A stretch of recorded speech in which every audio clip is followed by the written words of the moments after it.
You know, the Welsh squad has been announced, a couple of changes. I think relatively it's an experienced side that have played together a lot. That's always handy. You know, but I'm quite happy with some of the youngsters coming through and being given the chance. Matthew Morgan, full-back, had a good World Cup. He's an exciting talent, he's been given another chance. Tyler Morgan in the centre.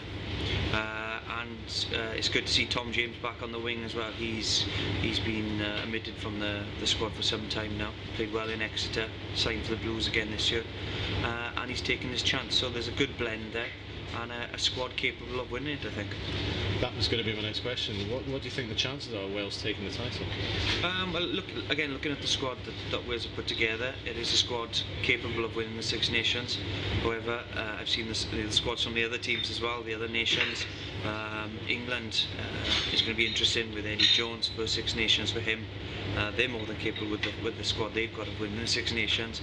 Ireland are always tough, perhaps not as strong as they were when they had the likes of Paul O'Connell and Brian O'Driscoll, but they are building and they're certainly contenders. And Scotland, you know, mixed bag at the moment, had a good World Cup. Just missed out against Australia, and they'll be chomping at the bit now really to perform in this Six Nations, so there's a couple of contenders this time. If you were to look at each team, what do you think the one biggest challenge is for each team? So I suppose just going through them. I think Wales' challenge is overcoming their injuries. You know, they need a bit of consistency now. They've got obviously got a big Six Nations coming, and then they've got a tough tour to New Zealand, so it's about getting their squad selection right, blood in a couple of young players, and moving on from there really. I think Ireland, it's about forgetting about Paul O'Connell and Brian O'Driscoll and Darcy and these players, and start bringing the youngsters through, the Hendersons and so on, that are world-class players that you know, perhaps haven't quite gelled into the Irish side and had that mindset. If they do, they're going to be a real tough team to beat.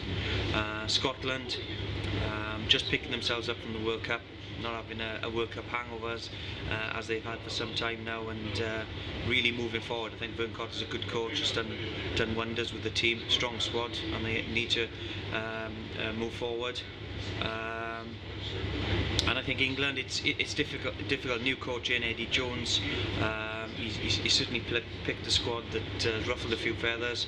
A lot of names omitted from the side, a lot of new names in there, and it's just gelling as a team, and as well getting used to Eddie Jones and the way he works. So challenge for all four nations, I think, but it's going to make the Six Nations interesting.